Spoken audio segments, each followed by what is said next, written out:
প্রিয় ভক্তগণ, মথুরা নগরে এক যুবতী বসবাস করত, যার নাম মাধবী।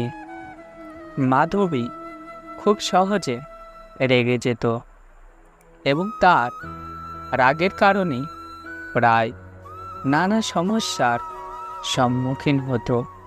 একদিন সে আমার কাছে এসে বলল, প্রভু, আমি আমার রাগ নিয়ন্ত্রণ করতে পারি না।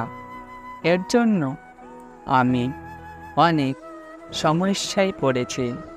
আমাকে পথ দেখান।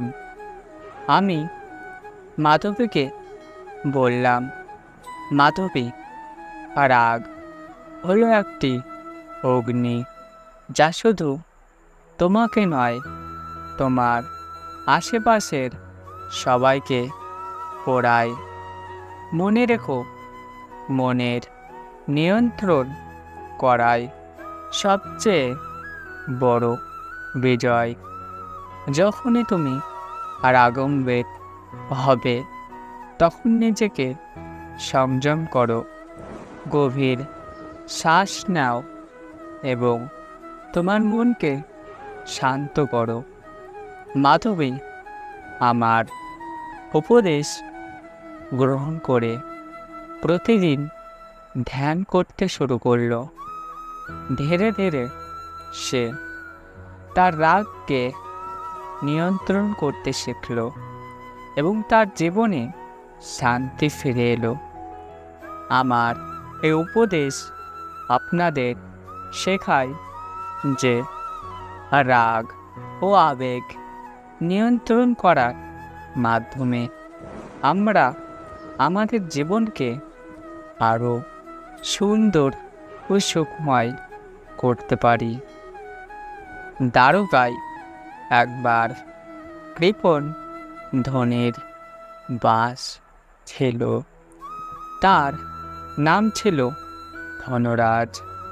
ধনরাজ প্রচুর ধন সম্পদ অর্জন করলেও কখনো কাউকে সাহায্য করত না।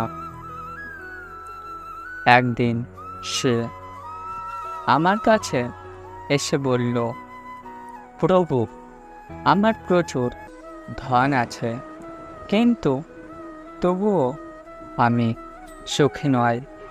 আমার জীবনে সুখ আসছে না কেন? আমি ধনরাজকে বললাম, ধনরাজ, ধন সম্পদ তখনই মূল্যবান হয় যখন তা অন্যের উপকারে আসে। কৃপণতা তোমার জীবনে সুখ এনে দিতে পারে না। দানের মাধ্যমে তুমি প্রকৃত সুখ লাভ করতে পারবে। তুমি তোমার ধন সম্পদ থেকে কিছুটা দান করো এবং দেখো কিভাবে তা তোমার জীবনে আনন্দ ও শান্তি নিয়ে আসে। ধনরাজ আমার উপদেশ শুনে কিছু ধন সম্পদ দান করতে শুরু করল। সে দেখল তার দানের মাধ্যমে অনেক মানুষের জীবনে সুখ ফিরিয়ে আনতে পেরেছে এবং তার নিজের মনও শান্তি পেয়েছে। আমার এই উপদেশ আপনাদের শেখায় যে দানের মাধ্যমে আমরা শুধু অন্যকে সাহায্য করি না, নিজের জীবনও সুখ ও শান্তি নিয়ে আসি।